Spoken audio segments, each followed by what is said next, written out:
Hello everyone. Today's our topic is effect of carbon dioxide. This is a air pollutant. ये क्या है? एक air pollutant है जो बहुत ज़्यादा अमाउंट में एयर पोल्यूशन क्रिएट करता है. Okay, and this is also a green house gas. कोई भी सब्सटेंस है, जब आप किसी सब्सटेंस को बर्न करते हो तो वो किसकी वजह से बर्न होता है? ऑक्सीजन. बर्निंग के लिए कौन रिस्पॉन्सिबल है? That is oxygen. But burning से जो भी गैस रिलीज होती है, लाइक अगर आप वुड बर्न कर रहे हो या फिर फोसिल फ्यूल्स हैं लाइक कोल, पेट्रोलियम, डीजल, पेट्रोल, ठीक है, ये जब बर्न होते हैं तो इसमें से क्या रिलीज होता है? इसमें से रिलीज होती है कार्बन डाइऑक्साइड गैस. ओके, तो अगर बहुत ज़्यादा अमाउंट में कार्बन डाइऑक्साइड गैस हमारे एनवायरनमेंट में पहुंच जाती है तो उसका बहुत ज़्यादा डेंजरस इफेक्ट पड़ता है हमारी अर्थ पे, जो भी लिविंग ऑर्गेनिज्म है उनके ऊपर. ठीक है, आइदर वो प्लांट्स हैं या फिर एनिमल्स हैं या फिर ह्यूमन बींग्स हैं, कोई भी है. ठीक है, सभी पे पड़ता है. इसकी वजह से ग्लोबल वार्मिंग जैसे का खतरा भी रहता है. ओके, अब जो ग्लोबल वार्मिंग है वो कैसे होता है वो देखते हैं. ये क्या है? फॉर एग्जाम्पल ये हमारी अर्थ है. ओके, ये क्या है? इसके आसपास का एनवायरनमेंट, जिसको हम क्या बोलते हैं? एटमॉस्फेयर बोलते हैं. ओके, अब यहाँ से जो भी सन की रेज हैं, जब हम बात कर रहे हैं, जब एटमॉस्फेयर में कार्बन डाइऑक्साइड की जो अमाउंट है जब ज़्यादा हो गई है, ठीक है, अब जितने ज़्यादा व्हीकल्स, आपको पता है डे बाय डे पोल्यूशन है वो इंक्रीज होता जा रहा है. तो पोल्यूशन इंक्रीज हो रहा है, इट मीन्स जो कार्बन डाइऑक्साइड की जो अमाउंट है एटमॉस्फेयर में वो बढ़ती जा रही है. तो जब एटमॉस्फेयर में कार्बन डाइऑक्साइड की अमाउंट बहुत ज़्यादा हो गई है, ठीक है, तो वहाँ पे कार्बन डाइऑक्साइड भी है एटमॉस्फेयर में, वाटर वेपर्स भी हैं, मिथेन गैस भी है. तो उनमें से क्या, जो व्हीकल्स वगैरह उसमें से मिथेन गैस भी रिलीज होएगी, ठीक है, कार्बन डाइऑक्साइड गैस भी. एंड तो एनवायरनमेंट में कौन कौन सी गैस है? मिथेन गैस भी है. तो ये सारी जो गैसेस हैं ये क्या करेंगी, जो भी सन से जो भी रेज आएंगी ना, ये उनको अंदर तो आने देंगी, ठीक है, वो अर्थ के ऊपर तो आने देंगी वो, ठीक है, लेकिन इससे बाहर नहीं जाने देंगी. जो भी सन से जो रेज आएंगी ना, उनको अंदर तो आने देंगी लेकिन वो इसको बाहर नहीं जाने देंगे, इन रेज को. ठीक है, जिसकी वजह से जो अर्थ पे जो टेम्परेचर है वो क्या हो जाएगा? वो बढ़ जाएगा. अर्थ का जो टेम्परेचर है वो क्या हो जाएगा? ये मीन्स ये गैसेस क्या करेगी? इन रेज को अपने अंदर ट्रैप कर लेती हैं. क्या कर लेती हैं? ट्रैप कर लेती हैं, जिसकी वजह से अर्थ के ऊपर जो टेम्परेचर है वो बढ़ जाता है. ठीक है, जिसकी वजह से क्या होगा? ग्लोबल वार्मिंग जैसा खतरा हमारी अर्थ पे आ सकता है. ओके, और अगर इसी बीच, इसी दौरान अगर हम डिफोरेस्टेशन कर दें, क्या कर दें? डिफोरेस्टेशन. तो डिफोरेस्टेशन का मीनिंग क्या होता है? Cutting of trees. अगर हम क्या कर दें, हम ट्रीज को क्या करें? कट कर दें, तो जो कार्बन डाइऑक्साइड को इनहेल करने वाला, इनटेक करने वाला जो एक मीन्स जो ओनली हमारे पास जो ऑर्गेनिज्म है वो क्या है? ओनली प्लांट्स हैं. प्लांट क्या करते हैं? जब वो फूड सिंथेसाइज करते हैं अपना, तो वो कार्बन डाइऑक्साइड का यूज करते हैं. ठीक है, लेकिन हमने क्या किया? पेड़ों को ही काट दिया. पेड़ों को काट दिया तो कार्बन डाइऑक्साइड जितने भी पेड़ हम काटेंगे तो वो क्या करते थे? वो पहले तो कार्बन डाइऑक्साइड का यूज करते थे फूड सिंथेसाइज में. तो जो कार्बन डाइऑक्साइड की जो अमाउंट है वो क्या हो जाएगी? वो बढ़ जाएगी एटमॉस्फेयर के अंदर. ठीक है, तो इससे क्या हो जाएगा? इससे ग्लोबल वार्मिंग तो होगी ऑब्वियसली, इससे सीजनेबल वेरिएशन आएंगे. क्या आएंगे? सीजनेबल वेरिएशन भी आएंगे. ठीक है, तो टेम्परेचर और ज़्यादा बढ़ जाएगा ना हमारी एटमॉस्फेयर में. क्यों बढ़ जाएगा? बिकॉज कार्बन डाइऑक्साइड की अमाउंट ज़्यादा हुई. सन की रेज आएंगी, ये बहुत ज़्यादा अमाउंट, जितनी भी रेज आएंगी वो उनको बाहर जाने ही नहीं देगी. अर्थ का टेम्परेचर है वो और ज़्यादा इंक्रीज हो जाएगा. ठीक है, जिसकी वजह से सीजनेबल वेरिएशन आ जाएंगे. ठीक है, इट मीन्स कभी रेनफॉल होगी, कभी नहीं होगी. ठीक है, और जबकि जो लो लेइंग अगर डेजर्टिफिकेशन हो सकता है, इट मीन सूखा भी पड़ सकता है, कभी कभी बारिश होगी नहीं। ओके जैसे आपने देखा होगा आज के टाइम पे इतना ज़्यादा मीन्स कार्बन डाइऑक्साइड की अमाउंट इतनी ज़्यादा हो गई है, जिसकी वजह से क्या हो रहा है, जिस टाइम पे हमें बारिश चाहिए होती है उस टाइम पे तो बारिश होती नहीं है, और जिस टाइम पे नहीं चाहिए होती उस टाइम पे बहुत ज़्यादा बारिश हो जाती है। ओके और जो लो लेइंग एरिया है जैसे कि जो माउंटेन ग्लेशियर्स हैं वो मेल्ट होना स्टार्ट हो जाएंगे।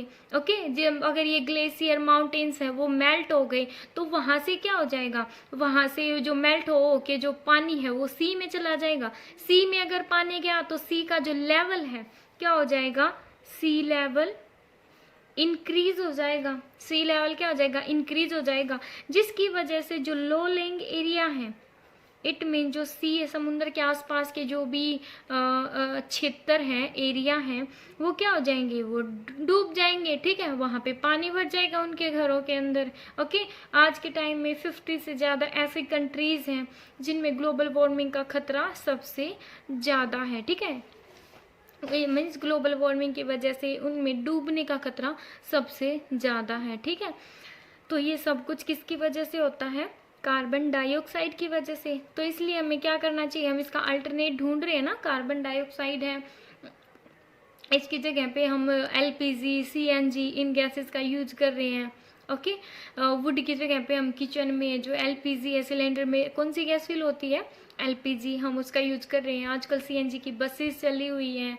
ओके तो ये क्या है, अल्टरनेट है फोसिल फ्यूल का, बिकॉज जो फोसिल फ्यूल्स हैं उनसे क्या रिलीज होता है, कार्बन डाइऑक्साइड। अगर हम उनका कम यूज करना स्टार्ट कर देंगे तो ऑटोमेटिकली कार्बन डाइऑक्साइड की जो अमाउंट एटमोसफियर में वो कम हो जाएगी। ओके अब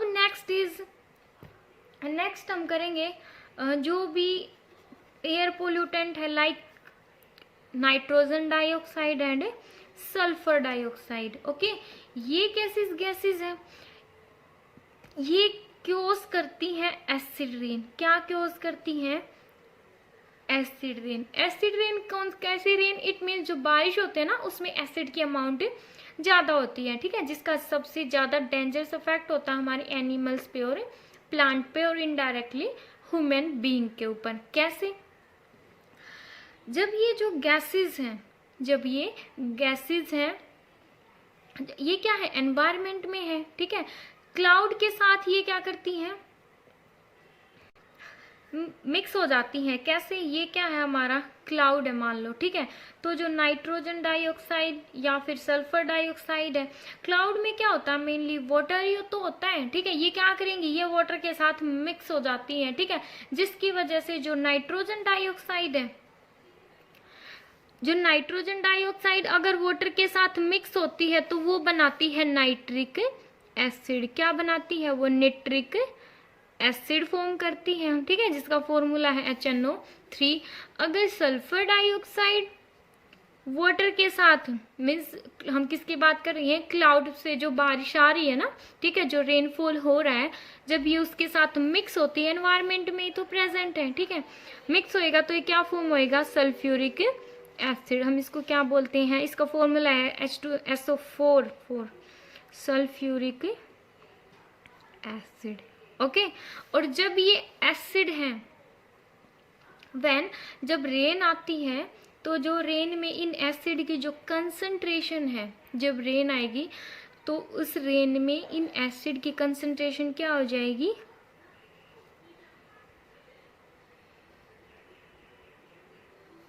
ज़्यादा होगी। ठीक है तो इस बारिश जो ये बारिश होगी जिसमें इन एसिड की कंसंट्रेशन सबसे ज़्यादा होती है उस बारिश को हम बोलते हैं एसिड रेन। ठीक है जिसका सबसे ज़्यादा डेंजरस इफेक्ट होता है हमारे प्लांट्स पे और एनिमल्स पे। कैसे, जो भी पॉन्ड्स वगैरह हैं वो क्या हो जाएंगे, फिलअप हो जाएंगे। तो जो भी एनिमल्स है उन पॉन्ड्स में या रिवर में पानी पिएंगे तो उस जो एसिड है उनकी बॉडी में चला जाएगा तो इससे उनकी डेथ भी हो सकती है। और जो प्लांट्स हैं, प्लांट्स में जब ये पानी जाएगा तो वो क्या, वो अच्छे से हेल्दीली ग्रो कर पाएंगे, नहीं कर पाएंगे। ठीक है तो इसलिए इनका इफेक्ट बहुत ही खराब इफेक्ट पड़ता है प्लांट्स और एनिमल्स के ऊपर। ओके तो इसकी वजह से इसका जो डेंजरस इफेक्ट है, फर्स्टली क्या पड़ता है, ये हमारे क्रॉप्स को डैमेज कर सकती है, डैमेज अवर क्रॉप्स, ये हमारी क्रॉप्स को डैमेज कर सकती है, ठीक है। जो एसिड रेन है उसकी वजह से हमारी जो क्रॉप्स हैं वो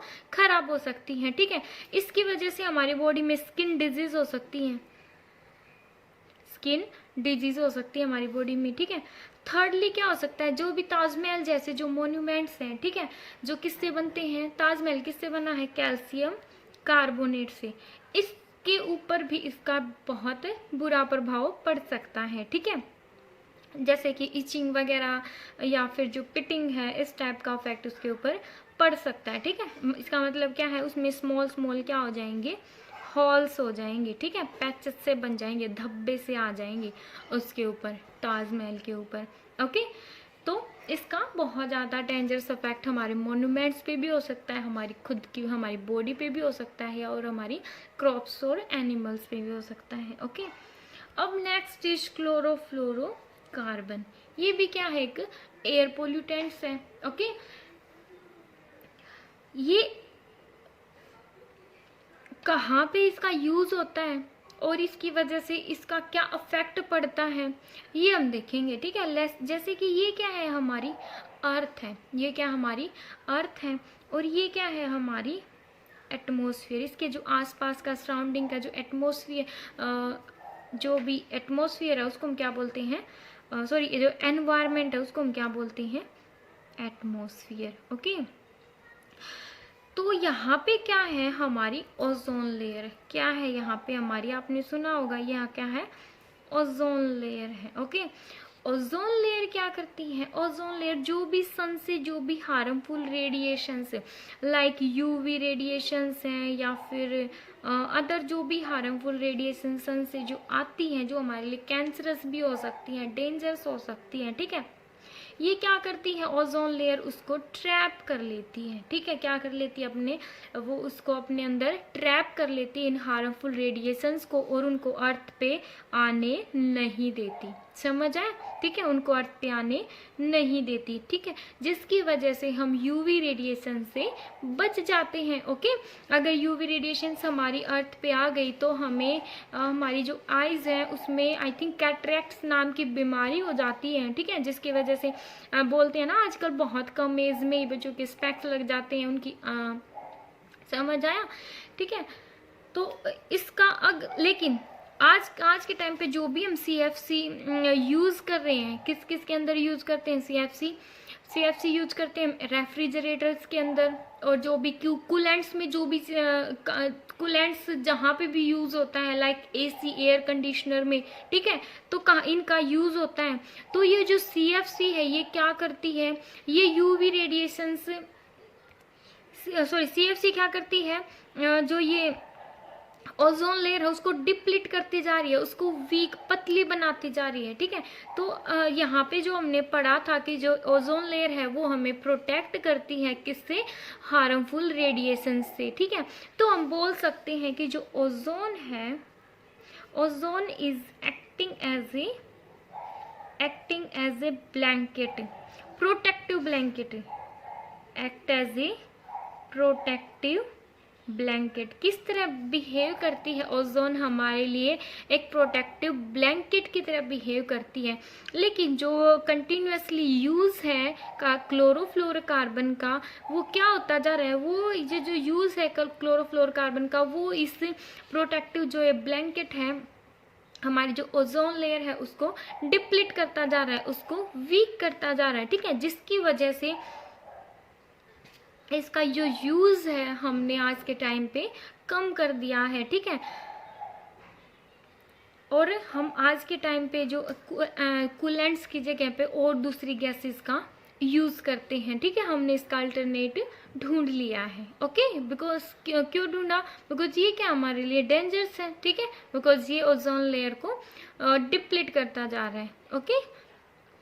और आज के टाइम पे आप 10th में पढ़ोगे, एक फिगर दे रखी है, ओजोन लेयर में बहुत बड़ा होल हो रखा है, किसकी वजह से, continuously use of chlorofluoro carbon, ठीक है, और जिसकी वजह से जो हार्मफुल रेडिएशंस है वो हमारी अर्थ पे आ जाती हैं, और अर्थ पे आने की वजह से हमें हमारी बॉडी में जो आइज़ में एक कैटरेक्ट नाम की डिजीज़ हो सकती है, हमारी स्किन में प्रॉब्लम्स हो सकती है, स्किन डिजीज़ हो सकती है, या आजकल के टाइम पे इतनी ज़्यादा स्किन डिजीज़ या आइज़ में जो भी प्रॉब्लम्स आ रही है ना, वो किसकी वजह से है, वो क्लोरोफ्लोरोकार्बन की वजह से, ठीक है, बिकॉज ये हार्मफुल रेडिएशंस को अंदर आने की परमिशन देती है, ठीक है, और ओजोन लेयर को वीक करती जा रही है। ओजोन लेयर वीक तो ये जो यूवी रेडिएशंस है वो इजीली हमारी अर्थ पे एंटर कर सकती हैं। ओके,